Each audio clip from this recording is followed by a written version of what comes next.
Dan hari ini kita akan membahas satu tema tentang siksa kubur yang kita ambil dari buku yang saya tulis, yaitu 50 sebab terhindar dari siksa kubur. 50 sebab seseorang itu dapat terhindar dari siksa kubur dengan izin Allah Tabaraka wa Ta'ala. Masalah siksa kubur ini adalah satu hal yang sudah pasti, tidak boleh kita ingkari, dan tidak boleh seorang muslim dan muslimah tidak meyakininya. Ini merupakan bagian dari bab akidah. Seluruh ulama Ahlus Sunnah wal Jamaah sepakat bahwa kehidupan setelah kematian itu ada, yaitu kehidupan di alam kubur. Kehidupan setelah kematian, apakah meninggalnya husnul khotimah atau su'ul khotimah, pasti semuanya akan berpindah ke alam yang lain yang bernama alam kubur. Di alam kubur ada dua kondisi yang akan dialami oleh manusia.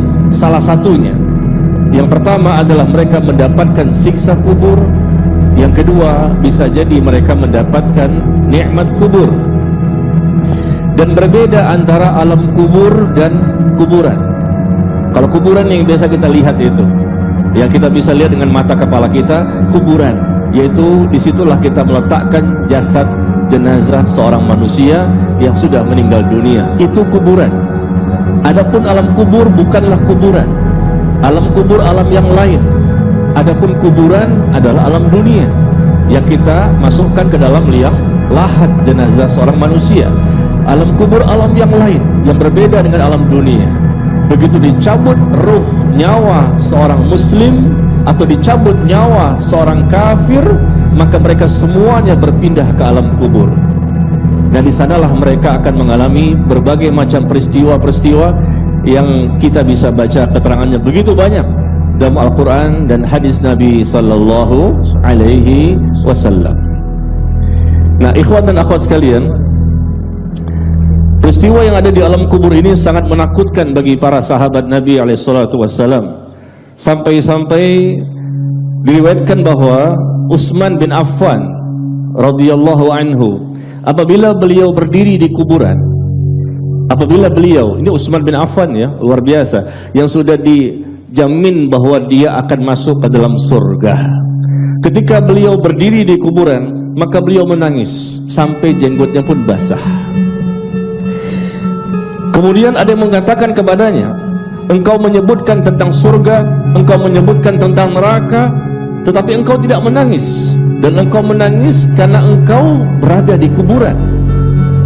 Kenapa seperti itu? Maka beliau berkata bahwa sesungguhnya aku mendengar Rasulullah SAW bersabda, al-qabru awwalu manazilil akhirah.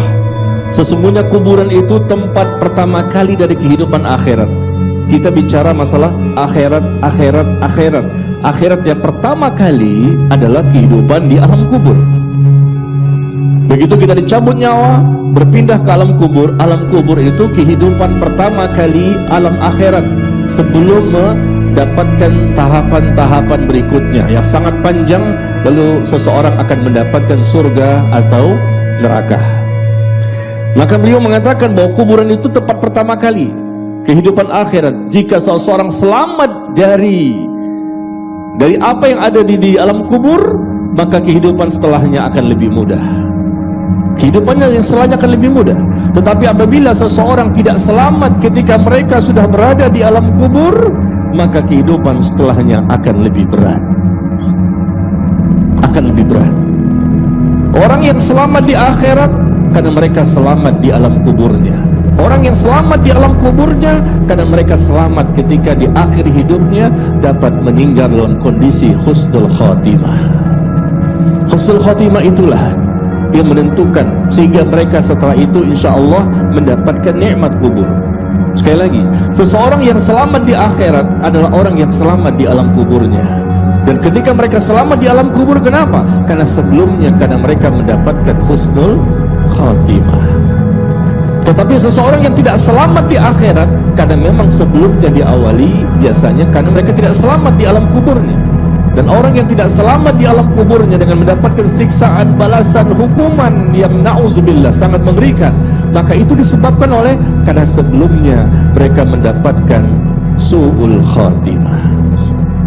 Maka perjuangan kita ini, berpuluh-puluh tahun kita menjadi seorang muslim, kita berpuluh-puluh tahun beribadah, mencoba untuk belajar, mencoba untuk beribadah, berusaha mendekatkan diri kepada Allah dengan ikhlas dan mengikuti cara beribadah yang telah ditentukan, yang telah dicontohkan, diamalkan, dipraktekkan, didakwahkan, diajarkan oleh Nabi kita, Nabi Muhammad sallallahu alaihi wasallam. Itu modal kita. Untuk apa kita ibadah ini selama hidup di dunia? Wa ma khalaqtul jinna wal insa illa liya'budun. Tidak aku ciptakan jin dan manusia kecuali untuk beribadah kepada aku. Ibadah kita dengan ikhlas, tidak ada riak di situ, tidak ada sum'ah, tidak ada ujub, tidak ada sombong. Semuanya betul-betul murni karena Allah dan mengikuti Rasul sallallahu alaihi wasallam. Tujuannya untuk apa? Tujuannya agar di akhir hidup kita bisa mendapatkan husnul khatimah. Dan husnul khatimah itu bukan suatu perkara yang mudah, berat, kecuali orang-orang yang Allah mudahkan. Karena memang dia ada doa, ada niat, ada ikhtiar, ada usaha, ada perjuangan, ada kesungguh-sungguhan, ada pengorbanan, yang akhirnya dia mampu mendapatkan husnul khatimah. Akidahnya benar, ibadahnya benar, akhlaknya benar, muamalahnya benar, manhajnya, cara beragamanya benar, layak dia mendapatkan husnul khatimah. Kalau sudah husnul khatimah, kehidupan setelahnya insya Allah besar peluang dia mendapatkan nikmat kubur. Selama di alam kubur, maka mudah dia melalui tahapan-tahapan berikutnya, karena seseorang akan berada di alam kubur dalam waktu yang sangat lama sambil menunggu datangnya hari kiamat. Dan ketika datang hari kiamat, ya, terjadilah tiupan pertama, tiupan kedua, lalu kemudian semua manusia dan jin akan dihidupkan kembali dan dibangkitkan, dikumpulkan di padang mahsyar, suatu tempat yang sangat luas, ribuan miliar manusia sejak zaman Nabi Adam sampai manusia yang terakhir yang mengalami peristiwa hari kiamat, semua dikumpulkan di padang mahsyar. Semua yang mati akan dibangkitkan. Nah, di padang mahsyar ini tahapan berikutnya adalah hari penghisapan, dihisap amal kita, ditimbang amal kita, lalu kemudian akan minum dari telaga Al-Kautsar, kemudian melewati sirat, jembatan yang terbentang di atas neraka Jahannam yang dikatakan lebih tajam dibandingkan pedang dan lebih halus dibandingkan rambut. Sirat, jembatan yang terbentang di atas neraka Jahannam, yang disebutkan Nabi SAW dari sahabat Abu Sa'id Al-Khudri yang meriwayatkannya. Sirat itu jembatan yang lebih tajam dibandingkan pedang dan lebih halus dibandingkan rambut. Setelah itu manusia akan melalui jembatan Qantarah, jembatan kedua. Nah, setelah itulah baru mereka masuk ke dalam surga atau masuk ke dalam neraka. Yang kita fokuskan malam hari ini dalam waktu yang sangat singkat adalah kita ingin bahas tentang alam kubur, terutama yang berkaitan dengan siksa kubur. Nah, di sini ada 50 sebab agar kita bisa terhindar dari siksa kubur, azab kubur yang sangat menakutkan, yang sangat mengerikan, yang kita berlindung kepada Allah. Nas'alullah as-salama wal afiyah. Kita mengharapkan Allah memberikan perlindungan, pertolongan dan keselamatan kepada kita semua, sehingga kita pun semua mudah-mudahan terhindar dari siksa kubur. Ya. Nah, kita akan bacakan, dan jumlah 50 ini nggak mungkin semuanya terbaca, tapi kita akan bertahap, ya, bertahap. Malam ini insya Allah di Rabu depan lagi, ya, bertahap.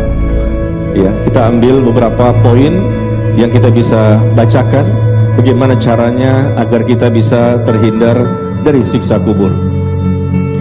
Yang pertama, menjadi mukmin yang bertauhid. Sebab yang pertama seseorang itu terhindar dari siksa kubur, yaitu menjadi mukmin yang bertauhid. Intinya, seluruh amal soleh itu punya peluang untuk bisa menjadikan seseorang terhindar dari siksa kubur. Dan intinya, seluruh dosa dan maksiat pun punya peluang sehingga itulah menjadi sebab seseorang mendapatkan siksa kubur. Jadi pertama, menjadi mukmin yang bertauhid, mukmin yang betul-betul beriman, memiliki akidah yang sahihah. Bukan sekedar mukmin, bukan sembarang mukmin. Karena banyak orang yang mengaku Islam, mereka mengaku Muslim, KTP-nya Islam, tapi ternyata dalam kehidupan sehari-hari tidak mencerminkan seorang Muslim. Maka hendaknya kita menjadi seorang mukmin yang bertauhid.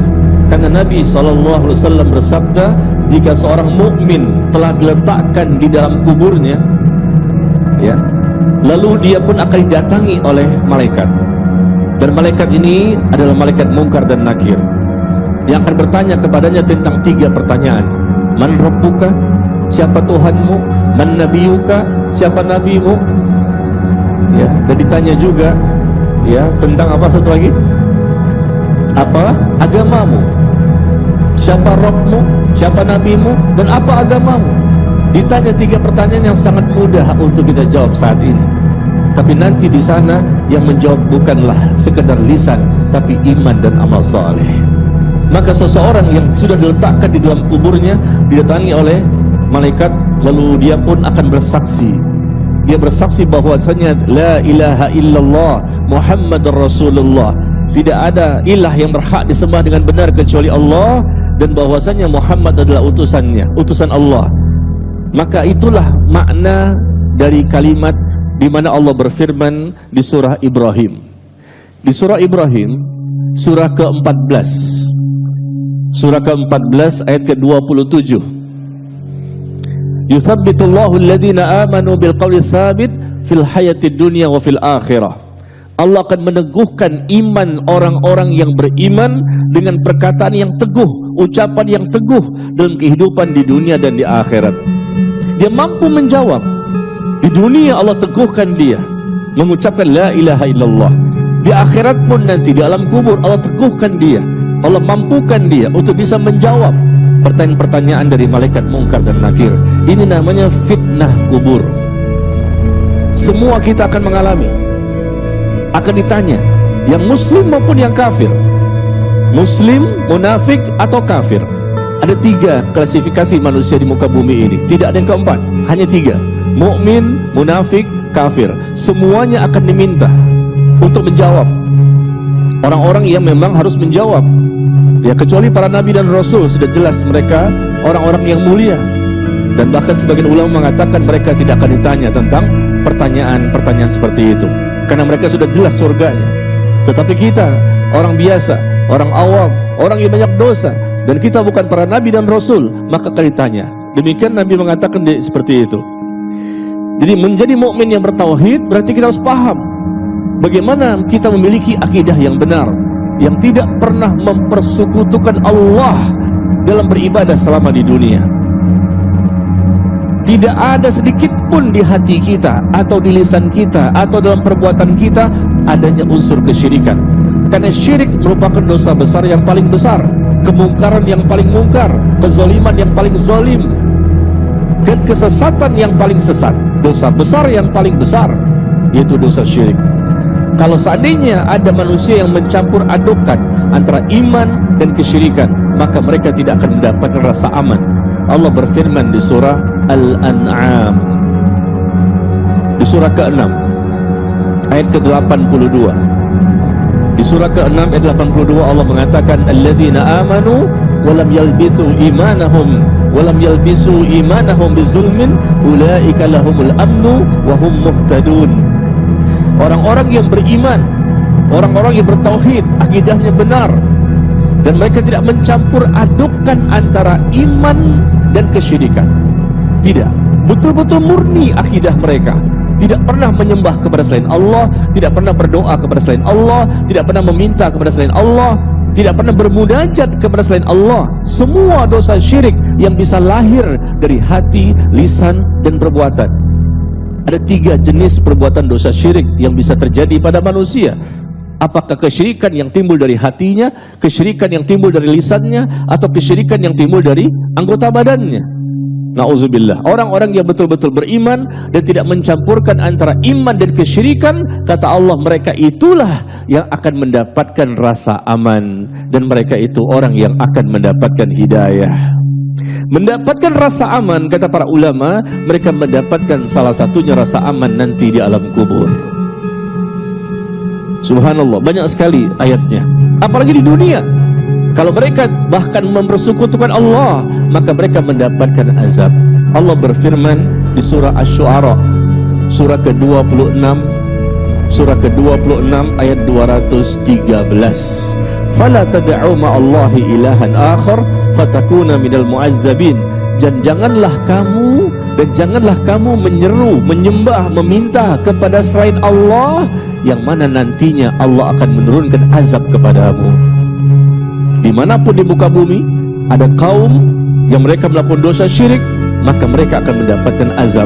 Cepat atau lambat Allah akan turunkan siksaan, hukuman kepada mereka.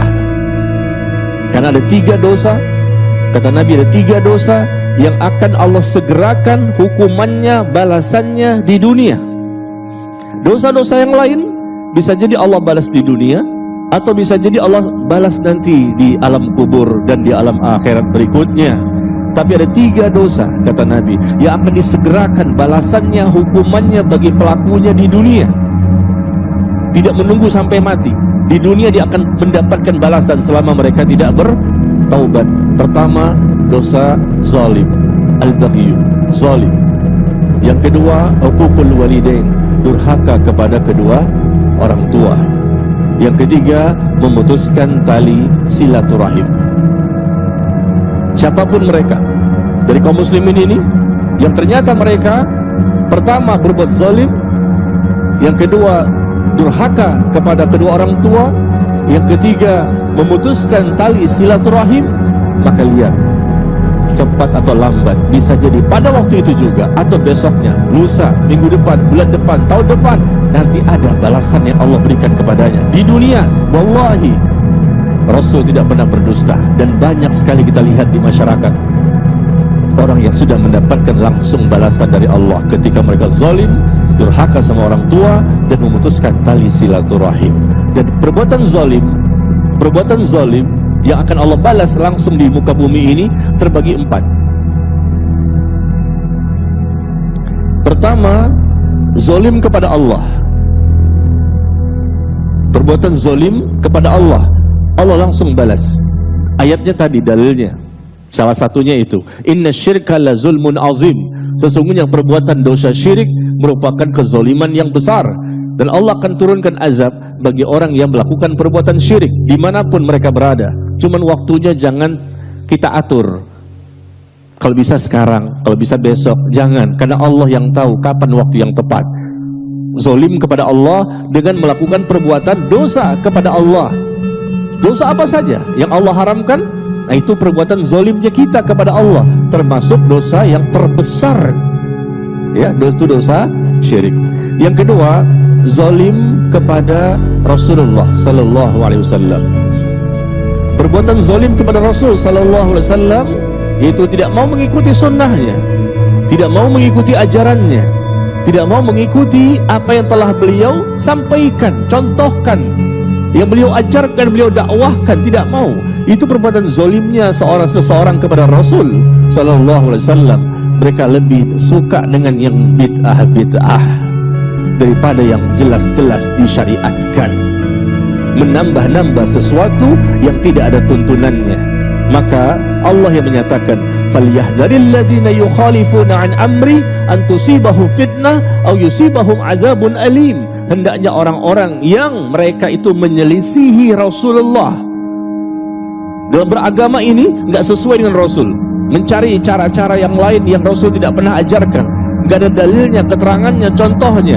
Hendaknya orang-orang itu merasa takut ketika mereka menyelisihi Rasulullah. Kenapa? Karena Allah akan timpakan kepada mereka musibah dan azab yang pedih. Azab yang pedih di dunia maupun di alam kubur maupun nanti di akhirat, di neraka. Allah menyebutkan demikian di surah An-Nur, di surah ke-24 ayat ke-63. Ya, surah ke-24 ayat ke-63. Hendaknya orang-orang yang mereka menyelisihi Rasulullah sebagai contoh tauladan kita yang terbaik, hendaknya kita mengikuti beliau, kita cukupkan pada beliau dan para sahabatnya sebagai manusia terbaik di muka bumi. Ternyata ada orang yang menyelisihi beliau, kata Allah, hati-hati, hendaknya takut orang yang menyelisihi Rasulullah, bahwa Allah akan timpakan kepada mereka musibah dan azab yang pedih. Yang ketiga, zalim yang ketiga, yaitu zalimnya sesama makhluk. Mungkin manusia dengan hewan, mungkin manusia dengan sesama manusia, dan lainnya. Ya terutama lah yang paling sering ya, kezaliman manusia satu dengan manusia yang lain. Maka akan mendapatkan balasan langsung di dunia. Di alam kubur pun nanti mereka akan mendapatkan balasannya. Subhanallah, na'udzubillah. Yang keempat adalah kezaliman, yaitu menzalimi dirinya sendiri. Tidak memanfaatkan waktu luang yang begitu banyak, tidak memanfaatkan kesehatan yang begitu banyak, dan seterusnya. Ya, baik. Jadi kita persingkat saja. Sebab yang pertama, dan banyak sekali dalilnya yang disebutkan di buku ini tentang penyebab bahwa mukmin yang bertauhid akan Allah selamatkan, karena selalu dia memegang teguh dengan la ilaha illallah. Bukan hanya marah karena bendera terbakar, ada tulisan la ilaha illallah, tapi marah kita karena tidak diterapkan la ilaha illallah dalam kehidupan kita sehari-hari. Kenapa kita tidak marah ketika banyak kaum muslimin yang berdoa, meminta, memohon kepada selain Allah, yang mereka berada di kubur-kuburan, di kubur-kubur orang-orang yang dianggap keramat, orang-orang saleh, orang-orang yang katanya punya ya ketinggian ilmu dan lain-lain. Mereka minta langsung kepada penghuni kubur. Itu kan dosa besar, bukan ke Allah, tapi mereka minta kepada penghuni kubur. Ini perbuatan syirik, karena berdoa kepada selain Allah. Itu seharusnya lebih marah kita, karena penerapannya kita lihat bertentangan dengan la ilaha illallah. Tapi ternyata tidak seperti itu ya, tidak heboh secara nasional. Baik. Nah, kita lihat sebab kedua. Sebab kedua, seseorang dapat terhindar ya, secara singkat ya. Terhindar dari siksa kubur adalah tidak termasuk bagian dari orang kafir. Tidak termasuk dari bagian orang kafir, karena orang kafir akan mendapatkan siksa kubur sampai hari kiamat, tidak pernah berhenti. Dan kita lihat contohnya Fir'aun dan bala tentaranya. Fir'aun, kata Allah di surah Al-Ghafir, surah Ghafir surah ke-40 ayat ke-46 ya, surah 40 ayat ke-46, Allah menjelaskan an-naru yu'raduna 'alaiha 'aduwwan wa 'ashiyya. Kepada mereka Fir'aun dan bala tentaranya yang ditenggelamkan di Laut Merah, ketika itu mereka berusaha mengejar Nabi Musa dan kaumnya, lalu tenggelamkan, Allah siksa mereka dengan ditenggelamkan di Laut Merah ya.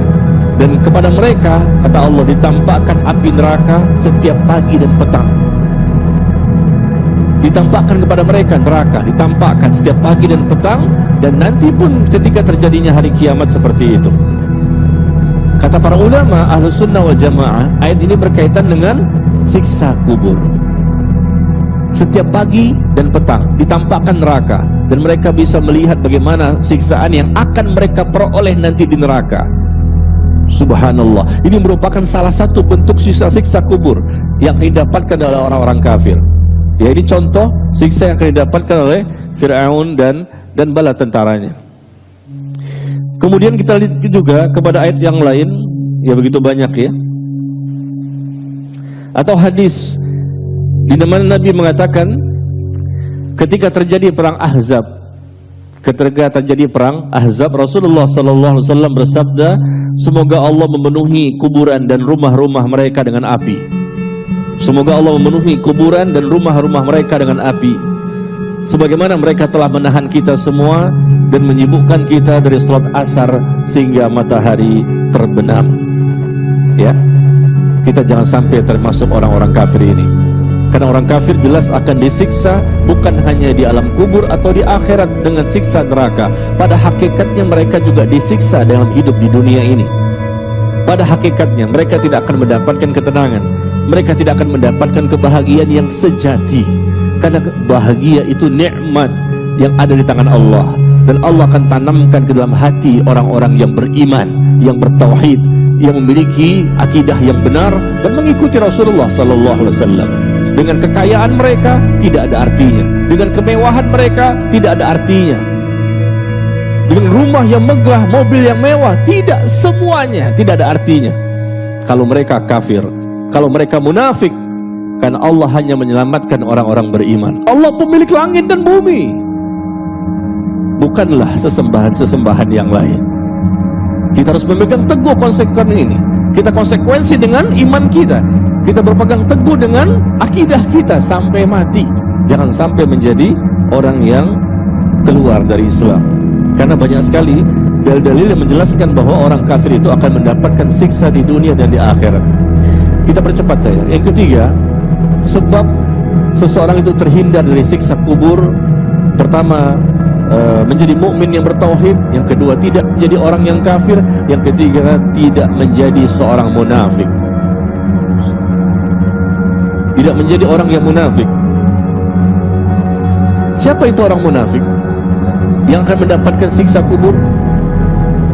Huzaifah bin Yaman radhiyallahu anhu mengatakan, orang munafik itu adalah seseorang yang berbicara tentang Islam, seseorang yang mengaku sebagai seorang muslim, tetapi dia tidak mau mengamalkan ajaran Islam. Apa agama Anda?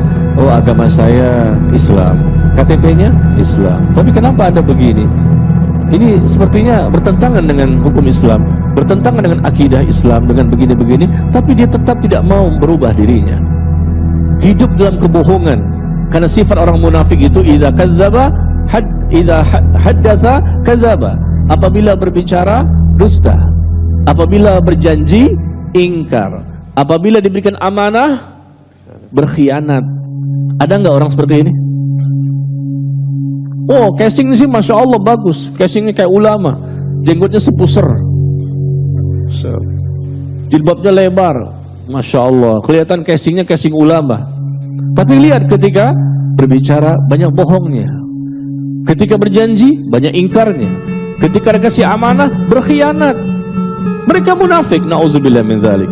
Dan orang ini mengaku muslim tapi tidak mau mengamalkan Islam dan tidak mau masuk ke dalam Islam secara kafah.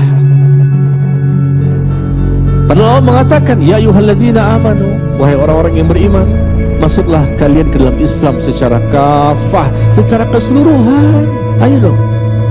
Ayo ikhwan dan akhwat, saya mengajak diri saya dan seluruh yang hadir. Yuk, kita masuk ke dalam Islam secara keseluruhan. Jangan setengah-setengah. Hidup kita ini kan sebentar kan? Pasti mati. Berapa? 60, 70, 80 tahun. Sangat sedikit. Mati itu pasti. Lalu kita tidak mau mengambil ajaran Islam secara keseluruhan, setengah-setengah, atau mengambil sesuai dengan hawa nafsu kita, selera logika kita, selera kepentingan duniawi kita. Padahal kehidupan dunia pasti binasa, pasti kita akan tinggalkan. Benar? Dan kehidupan yang kekal abadi selama-lamanya adalah kehidupan akhirat, kehidupan yang sangat mengembirakan hati. Jadi orang munafik dikatakan dalam Al-Quran maupun hadis, ya, silakan nanti antum bisa barangkali memiliki bukunya dan bisa dibaca sendiri dalil-dalilnya secara banyak, ya, yang disampaikan di buku ini. Ya, salah satunya adalah di mana dijelaskan bahwa oleh Rasul sallallahu alaihi wasallam, dan adapun orang kafir dan orang munafik, kata Nabi, maka kedua malaikat akan bertanya kepadanya, apa jawabanmu tentang orang ini? Apa jawabanmu tentang Rasulullah sallallahu alaihi wasallam? Maka dia mengatakan, la adri, aku tidak tahu. Ketika ditanya, ya, masuk ke alam kubur, ditanya oleh malaikat Munkar dan Nakir, kamu gimana? Kenal gak dengan orang ini? Tidak tahu. Dia tidak tahu siapa itu Rasulullah. Meskipun pernah ketemu dengan Rasul ketika di dunia, dulu masih hidup, tapi nanti di sana yang menjawab ialah iman dan amal soleh, bukan mata kepala.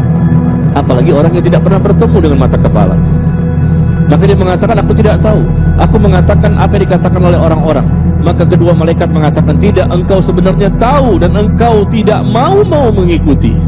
Tahu sebetulnya, tapi tidak mau mengikuti. Dia kafir maupun munafik. Kemudian dia pun dipukul dengan palu besar. dipukul dengan palu besar dari besi dengan satu kali pukulan di antara kedua telinga, di tengah-tengah di sini. Dipukul dengan satu kali pukulan tepat di ubun-ubunnya, dan dia pun langsung menjerit dengan jeritan yang sangat keras yang dapat didengar oleh makhluk di sekitarnya kecuali dua golongan, yaitu jin dan manusia, tidak bisa mendengar jeritan, lolongan, teriakan dari penghuni kubur tersebut. Karena ketika ditanya tentang Rasulullah, dia tidak tahu. Ini akibat dari kemunafikan. Lalu yang keempat, sebab yang keempat dapat terhindar dari siksa kubur adalah membaca surah Al-Mulk. Membaca surah Al-Mulk. Tentunya membaca sekaligus kita berusaha memahami, mentadaburi, dan mengamalkan isi surat itu dalam kehidupan kita sehari-hari. Bahkan ini akan mewarisi cahaya iman di dalam hati, mendapatkan pahala yang besar serta selamat dari azab kubur. Ya, ini juga banyak informasinya yang kita dapatkan dalam hadis. Ya, Rasul menjelaskan tentang ada seseorang yang didatangi di dalam kuburnya. Siapa yang mendatanginya? Malaikat. Lalu dihampirilah orang itu dari arah kedua kaki. Dihampiri dari arah dua kaki. Lalu kakinya berkata, tidak ada jalan bagimu untuk menyiksanya dari arahku, karena dia selalu membaca surah Al-Mulk untukku. Lihat bagaimana pertolongan dengan sebab membaca surah Al-Mulk yang memang dia pahami, ya. Kemudian dia pun datangi dari arah dadanya atau perutnya. Maka dada atau perutnya berkata, tidak ada jalan bagimu dari arahku, karena dia selalu membaca surah Al-Mulk untukku. Kemudian dia pun datangi dari arah kepalanya. Maka kepalanya berkata, kata Nabi, ya, tidak ada jalan bagimu dari arahku, karena dia selalu membaca surah Al-Mulk untukku. Maka ia adalah penghalang. Surah Al-Mulk adalah penghalang yang akan menghalangi seseorang dari azab kubur. Ia di dalam Taurat disebut surah Al-Mulk. Di surah, ya, Al-Mulk ini ternyata bukan hanya dalam Al-Quran, bahkan disebutkan juga dalam kitab Taurat, kata Rasulullah SAW. Masya Allah. Siapa saja yang membacanya di malam hari, siapa saja membaca surah Al-Mulk di malam hari, maka berarti ia telah berbuat banyak dan ia telah berbuat baik. Lihat kalimatnya, bahwa ternyata surah Al-Mulk dikatakan dapat menghalangi seseorang dari siksa kubur. Dan bahkan Nabi mengatakan, barang siapa membaca Tabarakalladzi biyadihil mulk pada setiap malam, maka Allah pun akan menghalanginya dengannya dari azab kubur. Sering-sering kita membaca surah Al-Mulk. Sudah hafal belum? Berapa ayat? 30 ayat. Tabarakalladzi biyadihil mulk wa huwa ala kulli syai'in qadir. Alladzi khalaqal mauta wal hayata liyabluwakum ayyukum ahsanu amala wa huwal azizul ghafur. Insyaallah mudah. Kita ulang lagi, lama-lama kita hafal. Bahkan kita baca surah ini hanya 30 ayat. Bahkan Nabi SAW menjelaskan bahwa surah Al-Mulk ini nanti akan memberikan syafaat kepada seseorang sehingga dia terhindar dari siksa api neraka. Bahkan dia pun dengan sebab surah Al-Mulk akan diampuni dosa-dosanya.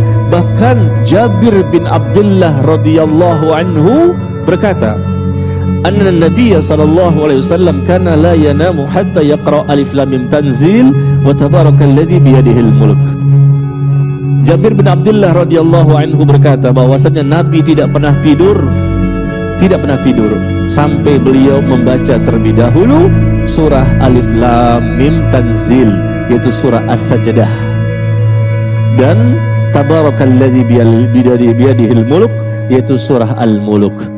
Nabi sudah jelas surganya, Nabi sudah jelas mendapatkan nikmat kuburnya, tapi beliau secara konsisten setiap malam tidak tidur, kata Jabir bin Abdullah, kecuali setelah beliau membaca surah As-Sajdah dan surah Al-Mulk. Surah As-Sajdah 30 ayat, surah Al-Mulk juga 30 ayat. Masya Allah, begitu panjang ya. Baca Al-Ikhlas, Al-Falaq, An-Nas, Ayat Kursi, baca lagi Al-Muluk, baca lagi As-Sajdah, doa-doa sebelum tidur. Subhanallah, begitu banyak pembentengan-pembentengan yang Rasul lakukan untuk dirinya. Bagaimana untuk tidur saja seperti itu ya, banyak sekali amalannya. Bagaimana kalau bukan tidur? Kalau kita gimana? Kalau kita gimana? Bismikallahumma amut wa ahya. Itu pun kalau ingat. Bismikallahumma amut wa ahya. Habis itu tidur. Subhanallah. Rasul berwudu dulu, miring ke sebelah kanan. Masya Allah, luar biasa ya. Banyak sekali amal yang Rasul lakukan. Doa-doanya banyak. Mau tidur, bangun dari tidur, dalam kehidupan sehari-hari berdoa terus, berzikir terus. Wajar ya, pantas Allah itu mencintai beliau, karena beliau selalu mendekatkan hati dan jiwanya serta raganya kepada Allah Subhanahu wa ta'ala. Ya, kalau kita ingin mendapatkan cintanya Allah, ya kita harus datangi Allah. Kita pun harus mencintai Allah. Baik, ini yang keempat tadi ya. Ingat aku tadi membaca surah Al-Muluk. Berarti Rabu depan kita tes satu persatu. Masya Allah. Hafalannya. Masya Allah. Siap? Masya Allah. Siap untuk tidak hadir. Siap. Pas Rabu depan kok nggak ada, mana jamaahnya? Bukan karena tidak hafal, bukan. Saya tidak suuzon. Antum mana yakin kalau Rabu depan sudah hafal, cuman nggak mau hadir, kenapa? Kalau hadir takut ketahuan sudah hafal. Masya Allah. Itu sebetulnya. Waduh, Ustaz.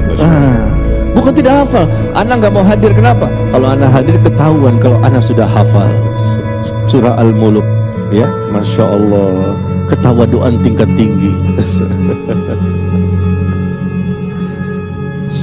Yang kelima, sebab seseorang itu dapat terhindar dari siksa kubur adalah membersihkan diri dari air kencing. Selalu dia berusaha membersihkan dirinya dari air kencing ketika dia buang air kecil. Karena Al-Hafidh Ibnu Hajar Al-Asqalani rahimahullah berkata, air kencing memiliki kedudukan khusus dalam menimbulkan siksa kubur, yaitu dengan tidak membersihkan diri darinya.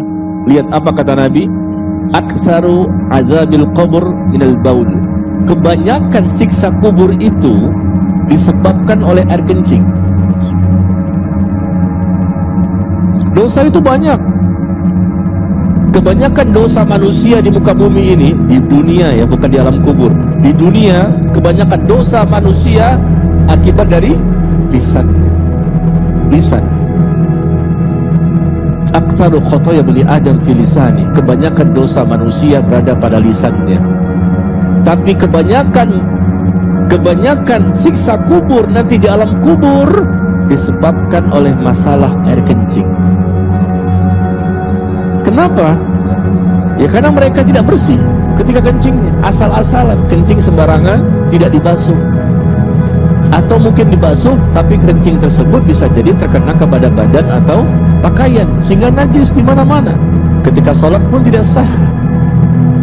Kebanyakan, kalau kita lihat ini kan masalah kecil ya, masalah yang ini juga bisa pahamlah semuanya.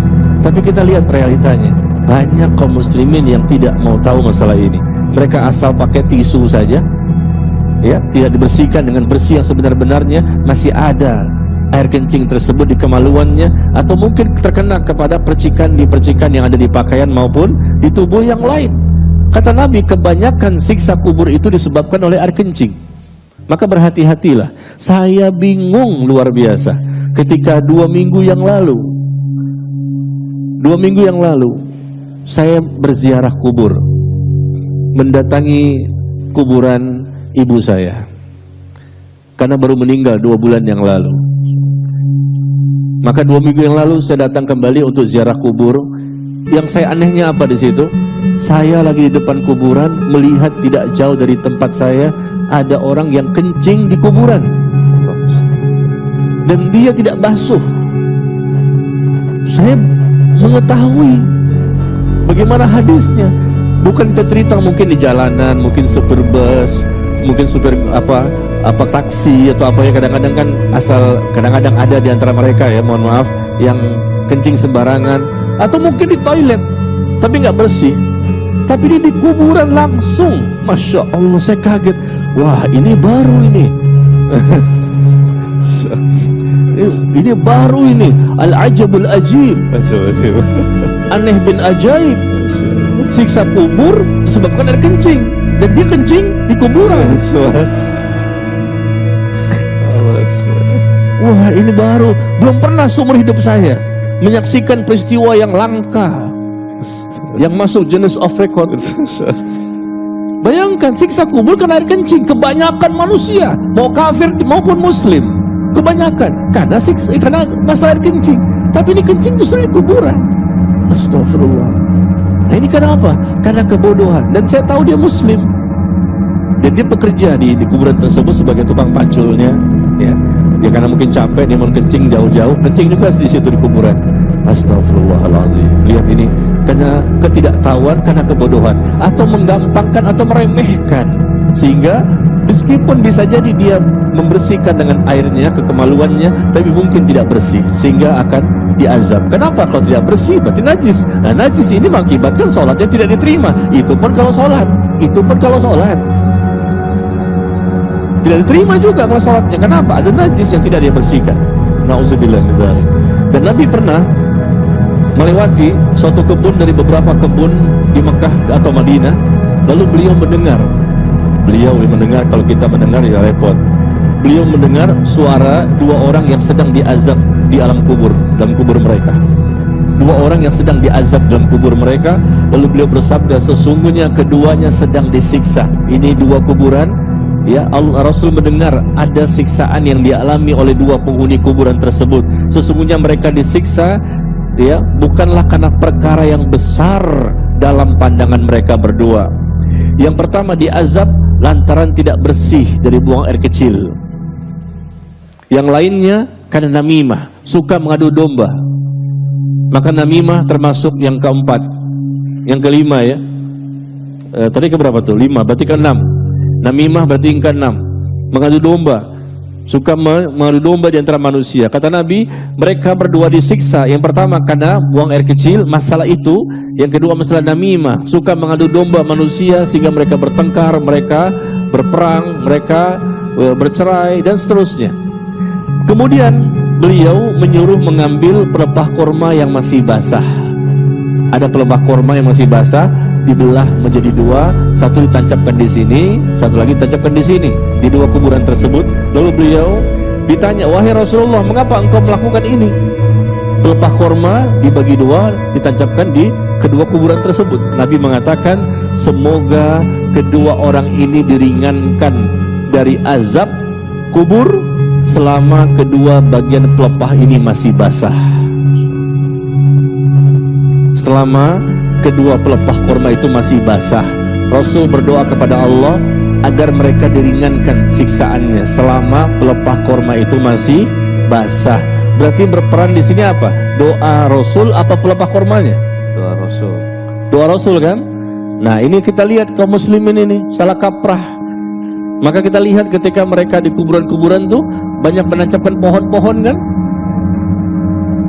Dia di kuburan-kuburan mereka ditancapkan pohon-pohon. Kenapa? Karena pohon-pohon ini nanti dengan sebab inilah mereka akan diringankan siksaannya. Mengikuti Rasul dengan hadis ini. Rasul menancapkan pelepah korma yang masih basah, dan bukan karena dia, tapi doanya Rasul, semoga kedua penghuni kuburan ini diringankan dari azab selama pelepah kurma masih basah. Maka kita jangan menancapkan pohon-pohon di kuburan, ya. Pohon apa? Pohon kelapa. Kelapa tuh tinggi banget tuh, Ringin nanti ke bawah-bawah itu. Pohon kelapa, pohon apa? Pohon cemara, pohon apa? Itu Natalan di situ. Ya, dengan harapan penghuni kubur akan terhindar dari siksa kubur. Itu nggak ada tuntunannya, ya. Jadi doa yang terpenting, bukan karena faktor dari tumbuhan tersebut. Ya. Lalu yang keberapa tadi? 6, namimah, ya. Tidak melakukan namimah. Kalau seandainya seseorang melakukan namimah, mengadu domba, maka dia mendapatkan siksa kubur. Yang ketujuh, tidak melakukan ghibah. Menggibah, ya, menggibah ini perbuatan yang sangat banyak kita saksikan. Al-Imam An-Nawawi rahimahullah menyebutkan bahwa ghibah adalah menyebutkan sesuatu yang berhubungan dengan saudaramu, yang jika berita itu sampai kepadanya maka dia akan membencinya.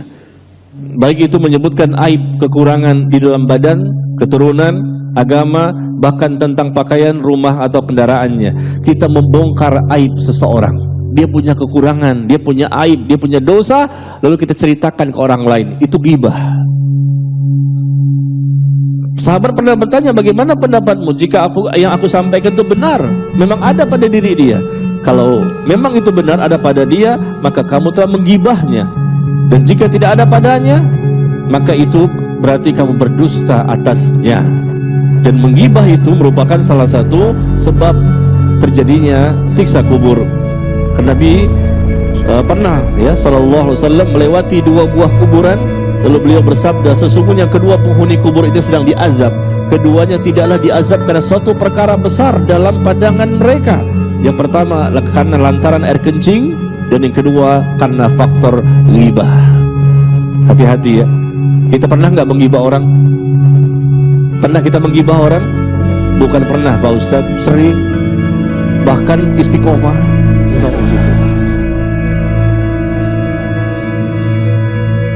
Astagfirullahaladzim. Mudah kita, kayaknya lezat gitu ya, menyebutkan kesalahan saudara kita. Tahu nggak dia tuh? Tahu nggak dia? Kenapa? Tahu nggak dia tuh gini-gini? Wah, diungkap semuanya, dicari-cari aib-aib kesalahan, dibongkar-bongkar, dibunuh karakternya. Astagfirullah. Diungkapkan dia di mass media, Facebook, nah, Instagram, WhatsApp, Telegram. Ustaz kau tahu? Lihat juga. Banyak sekali di situ membongkar aib. Kita tahu kita semua punya aib. Siapa yang di sini? Coba angkat tangan yang steril dari dosa. Anda kasih hadiah. Anda tahu karena nggak ada, makanya berani. Nggak mungkin kan? Nggak ada yang steril kita dari dosa. Semuanya pasti kita pernah berdosa. Seperti ghibah ini. Gampang kan? Ringan. Tahu nggak? Oh, dia tuh begitu. Kita, oh iya. Orang tidak tahu, hanya kita yang tahu tentang dosanya dia. Kita ungkapkan, semua jadi tahu. Gara-gara kita yang membongkarnya. Awalnya nggak ada yang tahu, hanya kita sendiri. Tapi kemudian kita ceritakan kepada orang banyak, sampai di sosial media, akhirnya semua orang tahu siapa dia. Kita jatuhkan dia agar tidak terpilih sebagai calon. Malah betul. Calon apa tuh? Nggak sebutkan calon apa nih. Ada pemilu kan bentar lagi. Itu ghibah itu. Dan ghibah itu akan menjadi sebab orang itu akan mendapatkan siksa kubur. Coba ketika kita ingin menggibah orang, ingat siksa kubur. Ghibah, siksa kubur. Ghibah, siksa kubur. Lama-lama kita tidak akan berani. Kelihatan sepele. Wah, dia kalau sholat, Masya Allah, sampai ketiduran. Saking khusyuknya tuh, sampai ketiduran. Al-Baqarah, Ali Imran, An-Nisa, Al-Maidah, dan tidur. Ya, maka sholatnya nggak sah. Kenapa? Setelah itu tidur. Ya. Tapi lihat gibahnya, lezat sekali memakan daging, ya, saudaranya sendiri. Nauzubillah min dzalik. Kemudian yang ke-8, penyebab seseorang terhindar dari siksa kubur adalah tidak menyakiti orang lain dengan lisannya. Tidak menyakiti orang lain dengan lisannya. Ya, beda dengan ghibah dan namimah. Ini namimah tadi mengadu domba. Ya, yang dengan ghibah kita membongkar aib, menjelaskan tentang kekurangannya, ya, tentang bagaimana segala macam cacatnya dan segala macam, ya. Adapun yang ke-8 ini tidak menyakiti orang dengan lisannya. Ya, barangkali kita mencelanya, berkata keji, mengejek, menduduh tanpa bukti dengan perkataan bohong dan lain-lain. Karena adanya hadis di mana Nabi SAW bersabda, salah seorang dari keduanya yang ada di kuburan ini, kan Nabi sedang melewati kuburan, salah satu dari keduanya tidak bersuci dari kencing, sedang yang lain menyakiti orang lain dengan lisannya. Ini ada yang menarik. Ada seorang laki-laki suatu hari bertanya, Abu Hurairah radhiyallahu anhu, beliau berkata, ada seorang laki-laki bertanya, wahai Rasulullah, sesungguhnya ada seorang wanita. Seorang wanita ini disebutkan karena banyaknya sholat sunnah yang dia lakukan. Sedekah dan puasa sunnahnya juga luar biasa. Sholat, puasa, sedekah. Puasa, sholat, sedekah. Banyak yang dilakukan. Akan tetapi, dia suka menyakiti tetangganya. Tetangganya suka disakiti. Yang wajib dia kerjakan, yang sunnah dia kerjakan, terutama apa tadi? Sholat sunnah, bangun malam, sholat duha, sholat ini, puasa sunnah Senin Kemis, atau mungkin puasa Nabi Daud, atau dia bersedekah dengan sedekah yang sering kali dia keluarkan, tapi dia suka menyakiti tetangganya. Dengan apa? Dengan lisannya, menyakiti tetangga dengan lisan. Maka beliau menjawab bahwa hiya finnar, dia berada di neraka. Dia berada di neraka. Kemudian ditanya lagi, wahai Rasulullah, sesungguhnya ada seorang wanita yang disebutkan karena sedikitnya puasa sunnah. Puasanya sedikit, sholat sunnah juga sedikit, sedekah juga ya sedikit, jarang-jarang gitu, nggak sering, nggak banyak. Tapi dia tidak suka menyakiti tetangganya dengan lisannya.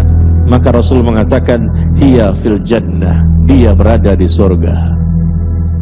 Subhanallah ya. Menyakiti tetangga kita dengan lisan kita dapat menjadikan sebab orang itu akan masuk ke dalam neraka. Meskipun sholat sunnahnya banyak, puasanya sunnahnya banyak, sedekahnya juga banyak, na'udzubillah. Maka berhati-hatilah kita menyakiti orang lain.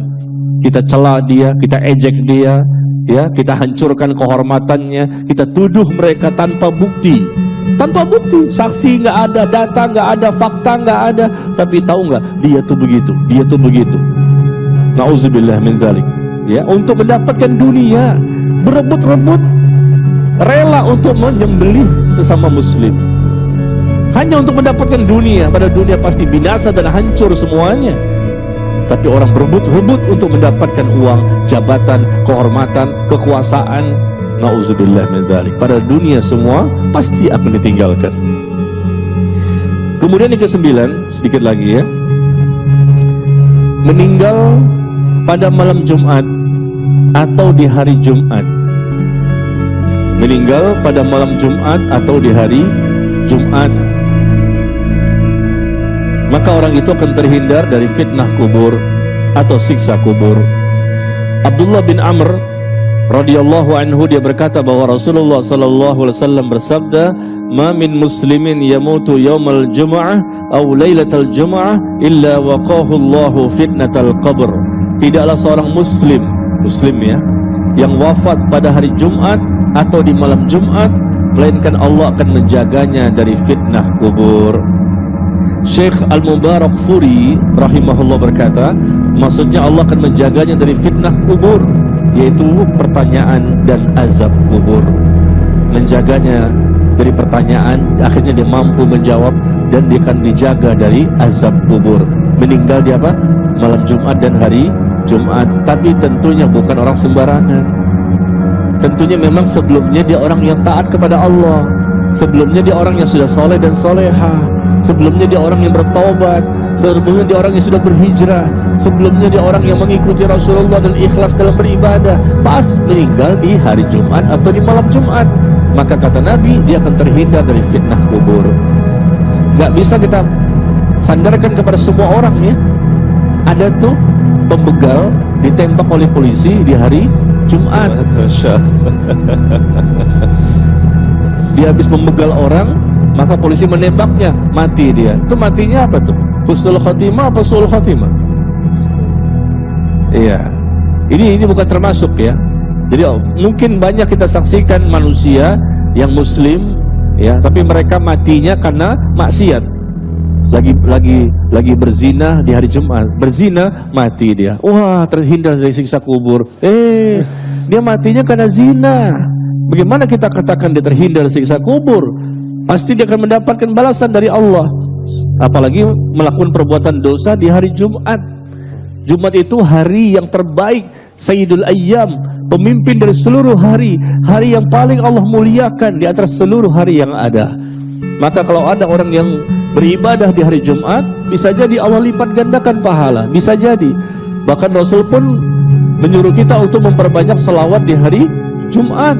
Bahkan doa pun ada doa yang mustajab untuk kita baca di hari Jumat. Nabi Adam diciptakan di hari Jumat. Nanti hari kiamat pun terjadi di hari Jumat antara asar dan maghrib. Rasul menyebutkan demikian, hari kiamat itu akan terjadi di hari Jumat antara asar sampai terbenamnya matahari. Subhanallah ya, banyak sekali keutamaannya. Baik. Kemudian yang ke-10, ini semua ada 50 nih. Kita baru sampai nomor 10 udah jam 9. Kalau kita selesaikan 50, mungkin sampai subuh. Siap? Sampai subuh? Baik, Anda pulang duluan. Mana bisa sampai subuh, Anda pulang dulu dong. Baik, yang ke-10 ya. Membaca, mempelajari dan mengamalkan Al-Quran. Membaca, mempelajari dan mengamalkan Al-Quran. Ada hadis dari Nabi SAW ya. Anda baca cepat ya dan ringkas, karena nggak mungkin dibaca semua dengan siapa riwayatnya, ya, kitabnya apa, ya nanti bisa makan waktu banyak. Maka nanti antum bisa baca sendirilah kalau punya bukunya. Nabi SAW bersabda, yu'tar rajul fi qabrihi. Seseorang nanti akan didatangi dalam kuburnya. Didatangi oleh siapa? Malaikat. Maka ketika didatangi dari arah kepalanya, bacaan Al-Quran dapat mencegahnya. Maksudnya mencegah dari malaikat yang akan memberikan hukuman. Bacaan Al-Quran akan mencegahnya, gak jadi dia disiksa kubur.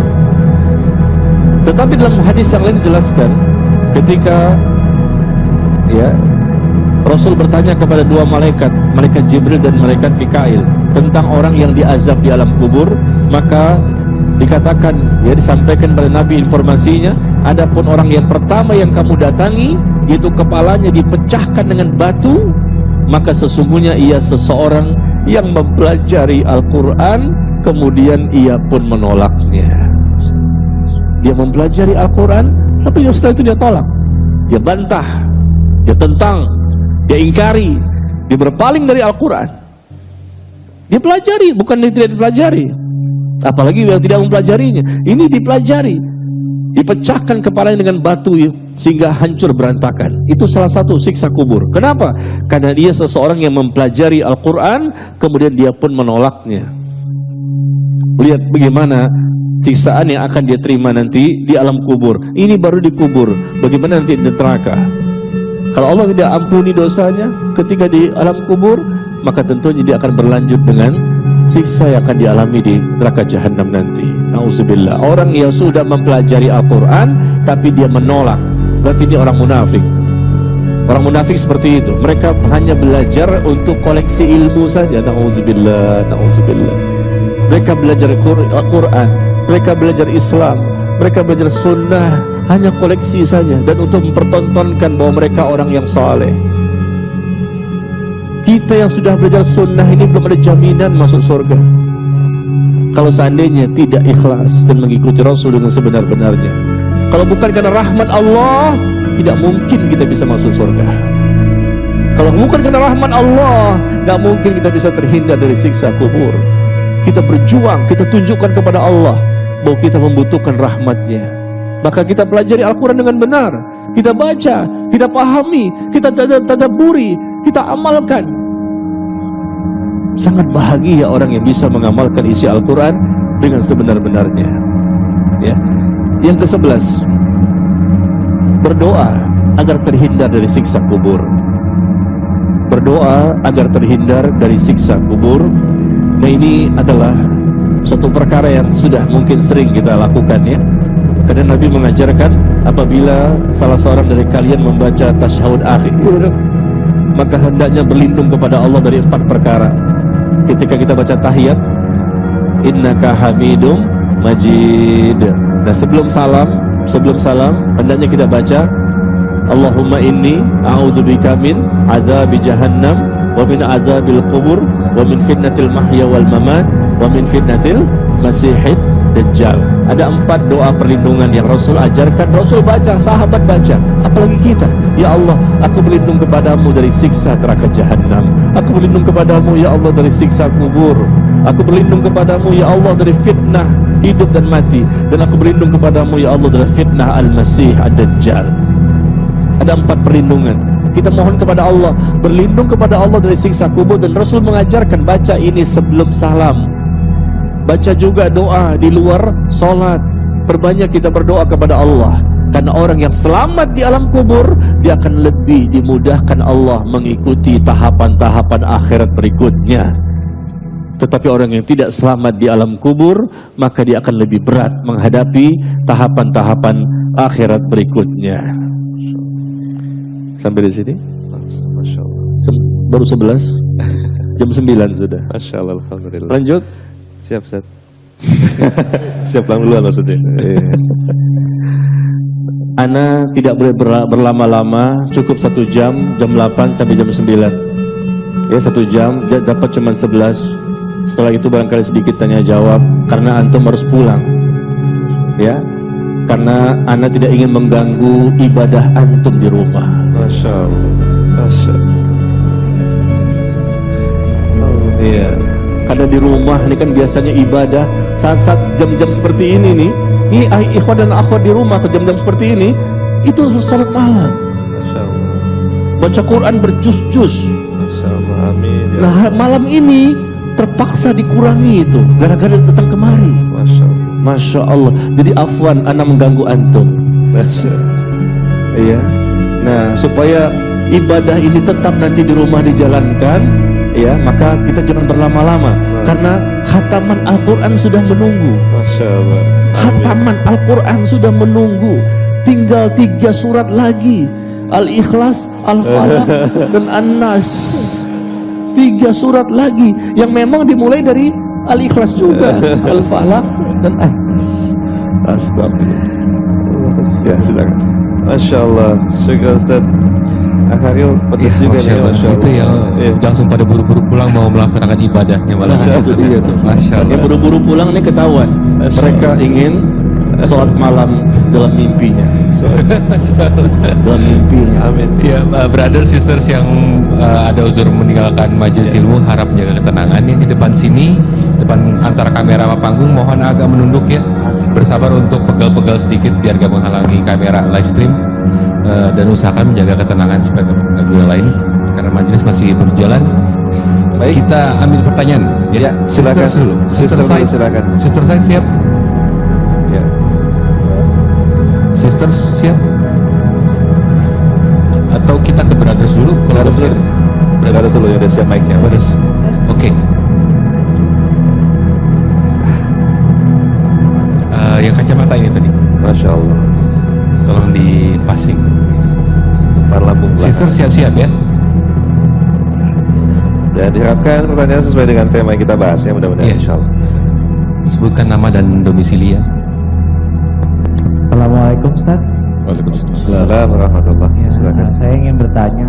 Boleh tahu namanya mas? Ya, nama saya Muhammad Faris Tamara Asmarakusuma Oh, dari silakan. Kemayoran. Mayoran, Mas Faisal. Masya Allah. Silakan.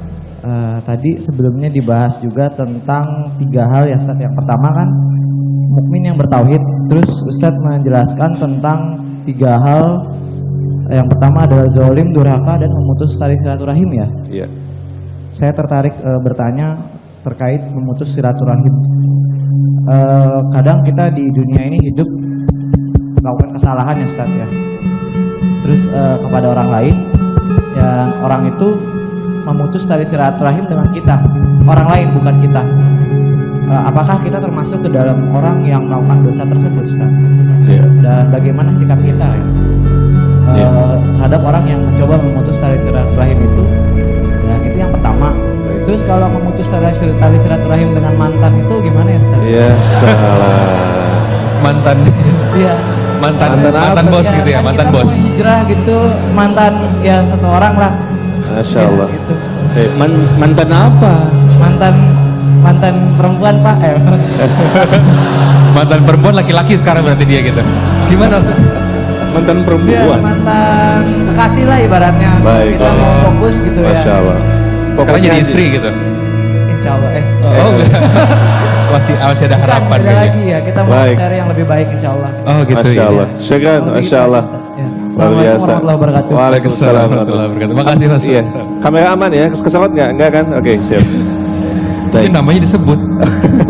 Silakan Ustaz. Yang pertama tentang memutus silaturahim. Iya. Tadi disebutkan bahwa ada 3 dosa yang Allah akan segerakan balasan hukumannya bagi pelakunya di dunia, yaitu pertama zalim, yang kedua durhaka sama orang tua, yang ketiga memutuskan tali silaturahim. Memutuskan tali silaturahim termasuk perbuatan dosa besar dan Allah murka, ya. Bahkan dikatakan la yadkhulul jannah qati', tidak akan masuk surga orang yang memutuskan tali silaturahim. Tali silaturahim dulu kita bahas. Silaturahim itu artinya menyambung hubungan kekerabatan. Orang-orang yang punya ikatan darah dengan kita karena hubungan nasab atau karena pernikahan.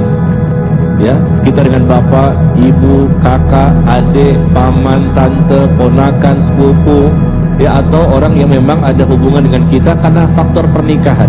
Intinya apa? Kerabat terdekat. Itu namanya silaturahim. Jangan kita putuskan, karena mereka orang-orang terdekat dengan kita.